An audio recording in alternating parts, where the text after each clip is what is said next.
Thank you to BetterHelp for sponsoring this episode. Listen, you've heard my hashtag different, better, more. What will you do differently, better, or more of in 2023? Some of you have already committed to healing from grief by working with me and my non clinical approach to grief recovery and support. But for those of you who want to round out your healing with a clinical approach, there's BetterHelp and their network of over 25,000 licensed therapists. BetterHelp is the world's largest therapy service and it's 100% online. To get started, you just answer a few questions about your needs and preferences in therapy. That way, BetterHelp can match you with the right therapist from their network. Then you talk to your therapist however you feel comfortable, whether that's by text, by chat, phone, or even video. You can message your therapist at any time and schedule live sessions when it's convenient for you. If your therapist isn't the right fit for any reason, you can switch to a new therapist at no additional charge. With BetterHelp, you get the same professionalism and quality you expect from in-office therapy, but with a therapist who is custom picked for you, with more scheduling flexibility and at a much more affordable price. Use this link to get 10% off your first month. BetterHelp.com/C-words. That's better, HELP.com/C-words. Listen, grief doesn't have to be grim. That's why when I talk about it on this podcast, it's about dealing with grief and loss in a way that influences the changes you want to make in your life. As you heal, what do you want to do next? Make a professional pivot, end a toxic relationship or friendship? I want you to have the confidence to navigate change. These are real stories from my one-on-one coaching sessions and my inspiring interviews with change makers. I'm Marcia Cork, the change coach, and this is Ooh, Those Effing C Words. All right, you waited a week for part 2, so let's not wait another minute. Here's the second half of my conversation with the chart-topping music producer, Jay Fenix.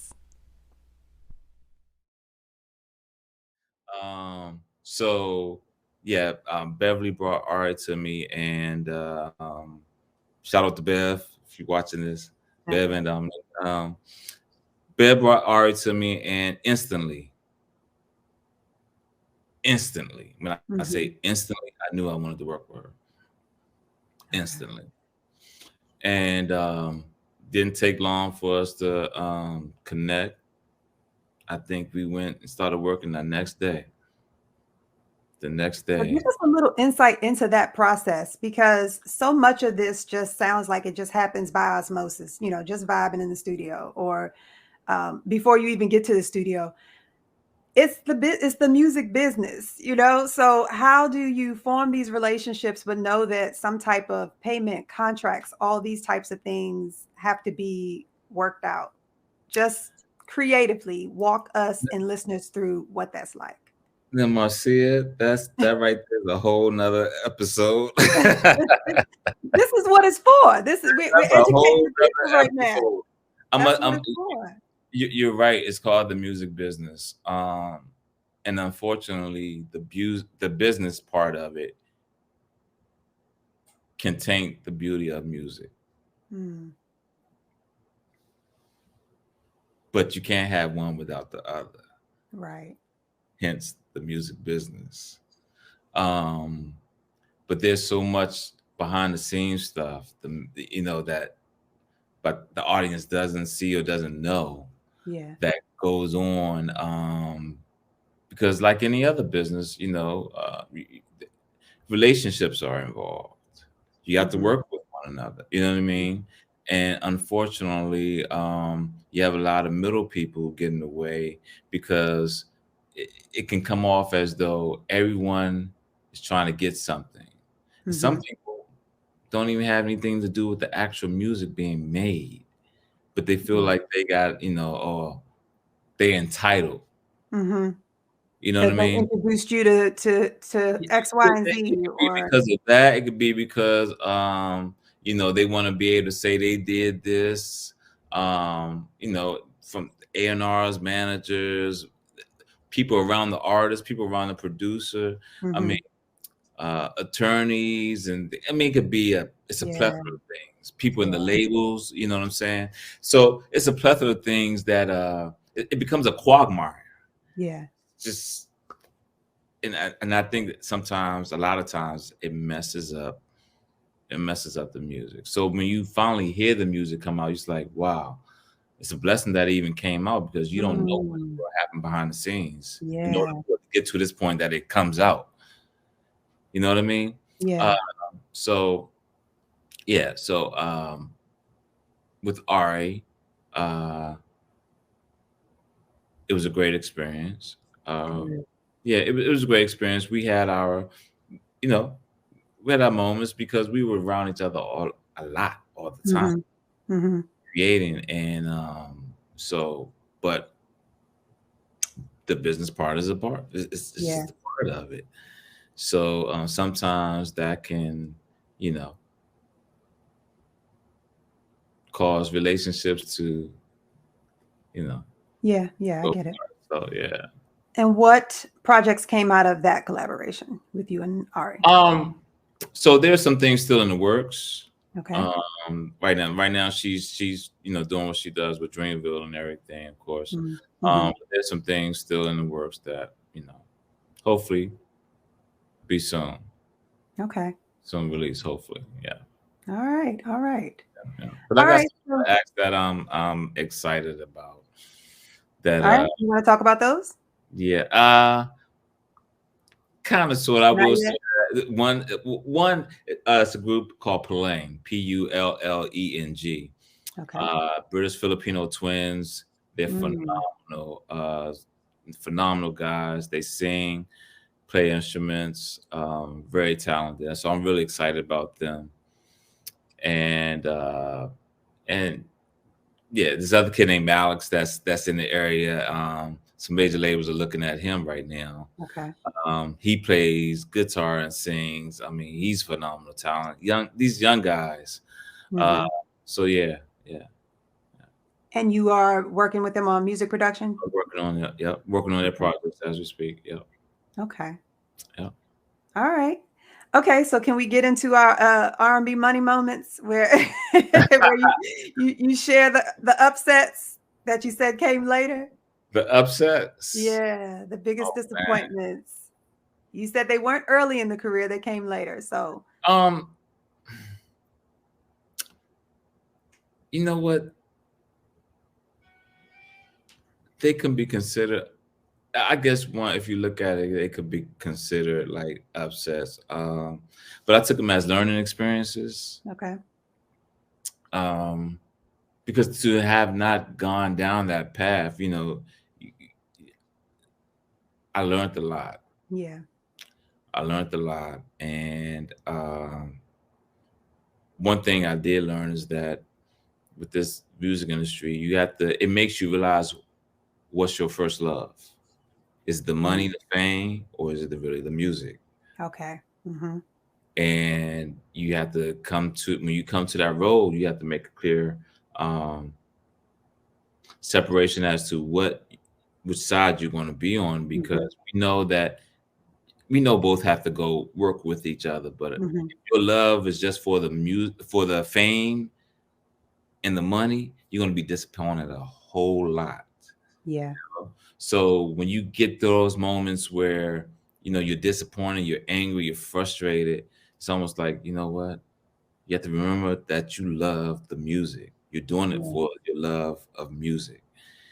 And there's sometimes I'll be real with you, Marcia. Sometimes where um, I didn't do music at all. Really? I didn't create a track, nothing. I may have started, never finished it. Mhm. Um, and I did that. I think the longest I did that was for 2 years, Mm. 2 years, if not three, because I'd been doing it so long. I got frustrated, and I didn't know where I was. I didn't know where I was going to go as far Okay. as like my direction and what I wanted to do in the industry. Mhm. Um, and then all of a sudden, I think I needed a break. Okay. That's with anything you do anything too much. you become overwhelmed, and it Yeah. just, you know what I mean, you get just started get disgruntled with it. And so Mhm. Burnout. burned, yeah, it's a Yeah. burnout. And I never forget, I started seeing a shift. That's when I knew, I said, okay, this music is what I'm supposed to do. Mhm. I was listening to some music and it just made me feel good. And I Mm. just started getting that feeling back of music feeling good. Yeah. And that's what helped drive me back to, you know, doing it full time. So when was that? When was that break, and what did you do instead? That break was probably like 5, 6 years ago. Okay. 5, 6 years ago. And that's when I pursued my real estate license, actually. What? I started doing commercial real estate. I started doing commercial real estate. And it's like I was just consumed with doing commercial real estate. Okay. Yeah, making, networking and just, yeah, I submerged myself in that. And while I was doing that, that's when I became a fan of music again, Mm. because As I a listener. yeah, Okay. as a listener. And Uh-huh. just look, listen to certain things like, oh man, that just made me feel good. And then um I said, you know what? I can't stop. And I would tease, some friends of mine, I would say, I'm going to retire from music. They like, what? Yeah, okay, right. You're not. Stop talking. You're talking crazy. They Mhm. just dismiss me. Mhm. And so I said, you know what? Yeah, I guess you're right. And I just, yeah, I just went back to it. I went back to it. Have you ever heard D Nice's backstory? I'm not familiar with D Nice, but I don't know. Mhm. I just remember D Nice rapping back in the day. You know what I mean? But I Yeah. know he took a break, and then that's when he started DJing, right? No, well, no, he took a break and he did like photography and graphic Okay, design. okay, okay, Yeah. okay, DJing, he realized wasn't making any money. He really just kind of did it to pass time, and then found okay, that he was spending more money than he was making, okay, and disappeared from that.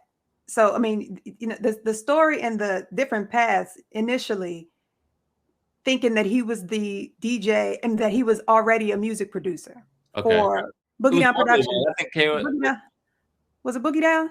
It might have been Boogie Down BDP. Productions? Yeah, Yeah, yeah. yeah, We thought he was already an established music producer. He yeah, wasn't really a producer at that point. yeah. And so then, and I don't want to tell his story wrong, but it's just interesting to hear he really wanted to rap. And when he couldn't do anything because he was like tied to them exclusively. So he Right. couldn't do anything else. And then when he got his moment to be a rapper, he pretty much financed it himself. Mm-hmm. It did amazing. He made no money off of it. Mm-hmm. And so because he made no money off of it, they wouldn't allow him to make a second album, even though that album did amazing. And that just broke him. So Wow. after that, he takes the break and starts doing, graphic design and photography, and he Right. starts doing it for other artists. Mm-hmm. So he's doing it for the labels and he's getting paid a lot to do Mm-hmm. it for other labels. And so that was what he did for many, many years. For all Mm. the years that we didn't hear from D Nice, that was what he was doing. And honestly, I don't even remember now what brought him back to the DJ. I think it was the quarantine. I think it was just He the did that, but he was already DJing before the get him quarantine. back into it. Yeah. So Yeah, yeah, he was doing it and wasn't making any money, but I can't remember what ultimately made him successful again. yeah, he Yeah. was the quarantine kind of took him over the top, but he Right. was already doing shows before quarantine. Yeah. And now, I mean, he's doing shows at the Kennedy Center. Right. You know what I'm saying? So, and Yeah, he's amazed by that success because that really just came from Club Quarantine. yeah, yeah. Yeah, the level of success that he has now Right, came exactly. from, yeah. Yeah. Yeah. And wasn't deliberate, wasn't strategic, just one of those things. And his love for music took him back to DJing, like just Yeah. seeing how you can affect people through DJing and putting a smile on their face, getting them to dance and all that. And what he did during the COVID, shutdown was just Mhm. phenomenal. He had everybody from the Obamas, Right. Beyonce. I mean, Yep. tuned in. So Yeah. yeah, it's phenomenal. Phenomenal. All His story. right. So in line with that high, in line with that success, tell me about your greatest success to date. Greatest success to date in the Yeah. music industry. Mm-hmm. Seeing something that I created become number one for 10 weeks. Mm-hmm. To me, that was yeah. To me, that was the top. Mm-hmm. And actually, to see a young girl, um, met her through a friend of mine. I won't go into the details of it. It's a funny Okay. story. It's a funny story, but it touched her so much that she literally had "It Kills Me" tattooed on her arm. Oh, wow. Mm-hmm. To see that happen, and the Mm-hmm. person thinks about what they reflect on their life, what's going on in their life, Mm-hmm. whatever. Um, that was when I tell you, I was like, I didn't know how to feel. I was like, oh my God. It Mm-hmm. wasn't a thing where, oh yeah, I got it. It was a thing like, wow, man, music really has that type of effect. Yeah. It can inspire, it can heal, it can do all sorts of things. Yeah. Just by playing notes, melodies, and music can have that type of effect. Absolutely. Seeing that just blew me away. It blew me away. Yeah. It wasn't even about her doing it. Just the fact that realizing that music can have that effect. Yeah. Just now I That understood. touched her Yeah, and moved her so much. Yeah. exactly. Mm-hmm. So not that I didn't see it or understand it before, but now I understood. Then I understood why. Okay, I get it. People were crying and everything with Michael Jackson when they go Mm-hmm. see him in concert, Mm-hmm. and they crying because the music is like it just overtakes them. Yeah. That's powerful. That music is the one thing, like when we say it's the soundtrack of your life, like, I don't know where that phrase originated, but Mm. it's true. Yeah, it's I true. mean, it's music is the one thing that you can align life events based on a song, Exactly. right? You think about what you were doing in college, and the reason why you remember that is because this song was out. Right, right, right. Like that was the song that you used to play, or that's the song you put on, your outgoing voicemail, or Yeah, that was, you know what I mean? Those yeah, moments in your life you can attach to some song. yeah. It'll Makes you right speak back. for you. Yeah, Yeah, it can speak for you. And yeah. when you're going through something, like you go start going through your playlist, like, oh, just the song right here. Mhm. Mhm. Pull it up and play it. Um, yeah, to see how music is that powerful is something. It's Yeah. amazing. It's I amazing. have my clients tell me their theme song. When they think about reconstructing their lives, rebuilding their lives, navigating change, and what they want to see next on the other side of this change. What's Uh-huh. your theme song? Like if you're playing out your life story, Right. what song supports that? Wow. Yeah. Wow. So how tell me more about that. And that sounds interesting. Well, so this part I'll edit out. So the background is I work with people who are navigating change. That's Okay. what the podcast is about. Okay. Ooh, those F and C words is navigating change with confidence. So the change, of course, takes many different shapes for people, but it's navigating some type of hardship. So for some Okay. people, it's loss. Sometimes it's death, divorce, but then it's also things like losing your home, or a child going to prison, or coming home from prison, Right. or, just all these different life events that people think we just go about our day. We just tuck it away, move on, life happens, move on. Right. But we are grieving. And all of these life events compounded break us down. Hmm. So when you are navigating your next step, when you're trying to heal from these hurts, because they really do break you down. Like I said, those life events combined can, cause you to have a major health breakdown within 2 years. So Hmm. when you think about how many things you're going through all at the same time, and then wonder why your hair is falling out, or wonder why now you have high blood pressure, and all those types of things. Those are the impacts that they have on you. So the That work that sounds I like do is in change coaching and grief okay. recovery support. That sounds like the Landmark Forum. I don't know if you're familiar with that, but No, no. yeah, I'll send you a link to that Okay. so you can check it out. Okay. Yeah. All right. So let's see. Goals. That's a good segue. Coming off of what we were just talking about, rebuilding your life, next steps. My goals are What's next? for me right now to help my two artists that I'm working with. Actually, I have four that I'm working with right now. Okay. To help get them off the ground and help get their careers started in so they can go pursue everything that they're trying to pursue. And with everything you've experienced now, now you're a mentor. So what guidance are you giving people with what you've experienced, what your career has been like in the music industry? What guidance do you give newbies, My newcomers? guidance is to stay grounded, seek out wisdom and knowledge. Hmm. Um, Learn all you can about about the industry. Work on your craft. Make sure you're doing it for the true love of the music, but at the same time, understand that it is a business as well. Hmm. You know what I mean? Um, so don't just be so engulfed in the music, or you're just so engulfed in the business. It's a music business. So you have to find that sweet spot where, yeah, I love the music, but at the same time, I'd make sure my business is straight. Yeah, Okay. I think those are the first things. That's the foundation, and surround yourself with the right people, right teams, and realize you can't do it all by yourself. that's what I was going to ask. So Yeah. who are the right people? Like who's in your toolkit? Who's your cabinet, your advisory board? Who do you Well, need to support those initial goals?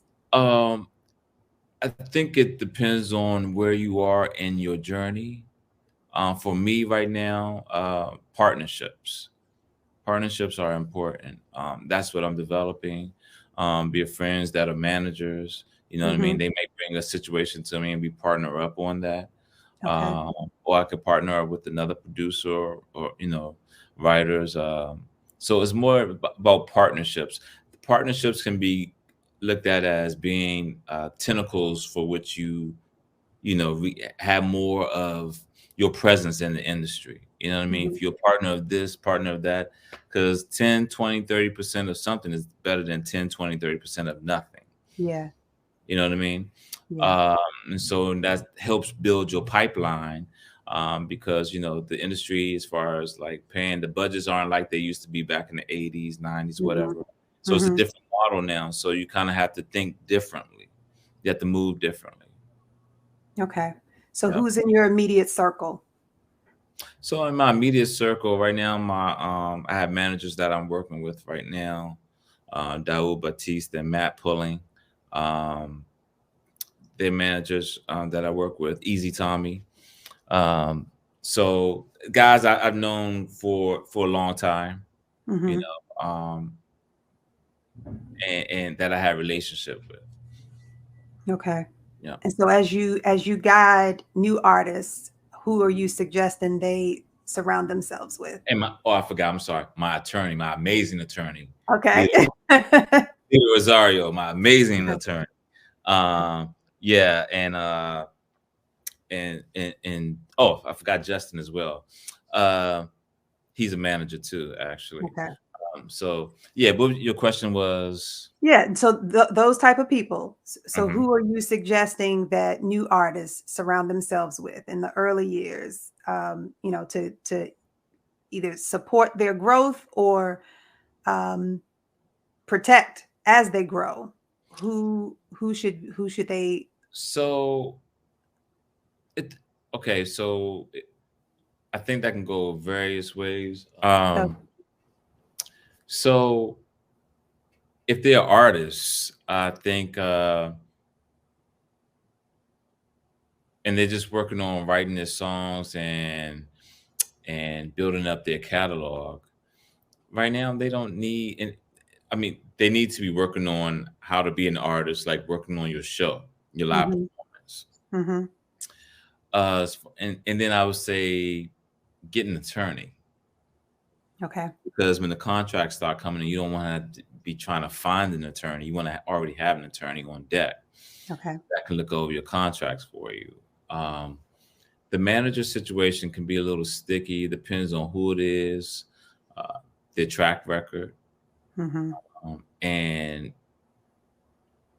how much they believe in you as an artist. Mhm. I'd say the main thing first of all is just surround your people with like-minded people that believe in your talent. Mhm. That's the main thing. Okay. That believe in your talent. Mhm. But when Okay. it comes down to that business, make sure you have the right attorney to look over your paperwork and things like that.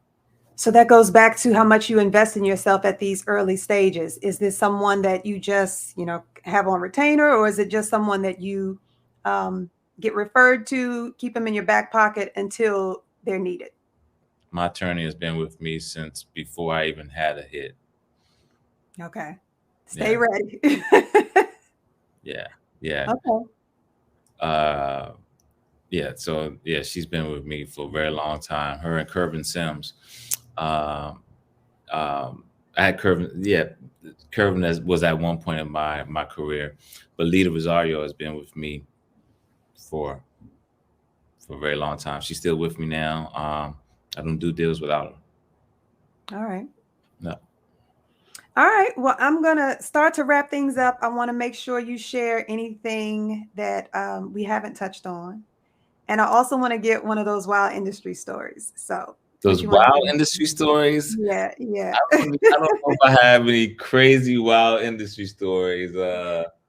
And like I said, I got to put that. I'm putting that stuff in my In the book. So book. Okay, I okay. got to. But All right. Well, we'll pick. Go ahead. Go ahead. two things I do want to, to aspiring producers, artists, whatever, creative Mm-hmm. talent they have. These two things I have behind me. These two signs: focus and Mm-hmm. belief. You have to believe. Believe in it. Just you may not see it immediately, but you Mm-hmm. keep pushing and believe in your talent and focus on your talent.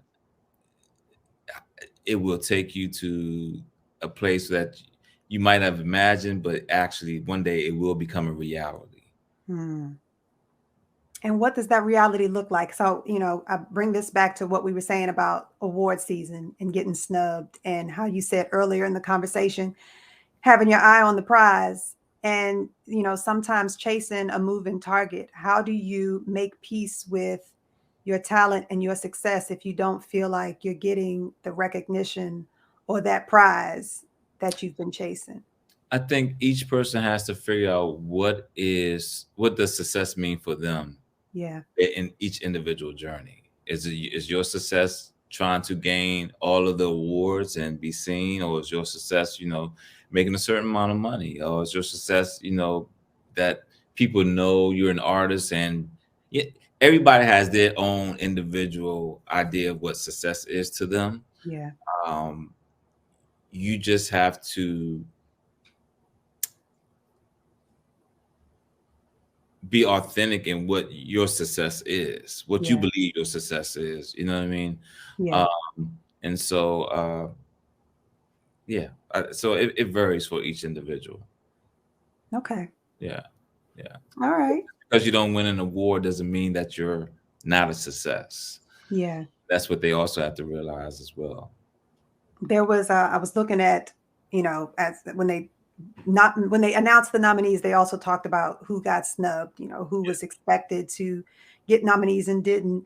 yeah, And, there's a process where Drake and The Weeknd opted out of even submitting yeah. content for the awards. So there's that too. It's realizing that you don't need the nods from You don't. the powers that be, so to speak. And you have these direct relationships with Right.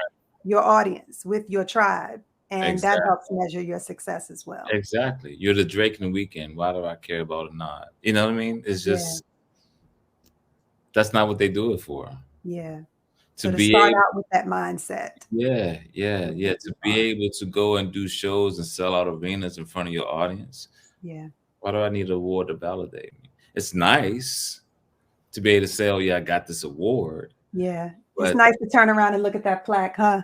yeah.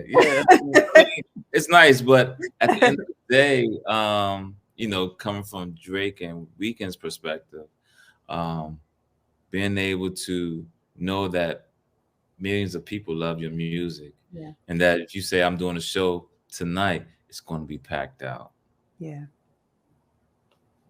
People weren't happy about John Baptiste getting the winning the Artist of the Year. What last year, the Grammys? Mm. A lot of people didn't even know who he Uh-huh. was. Mhm. Of course, some people started to realize who he was after the fact, Yeah. but he may not be packing out arenas like that, like you know what I mean, like a Drake or the Weekend. But that's okay. He's in Mhm. his lane.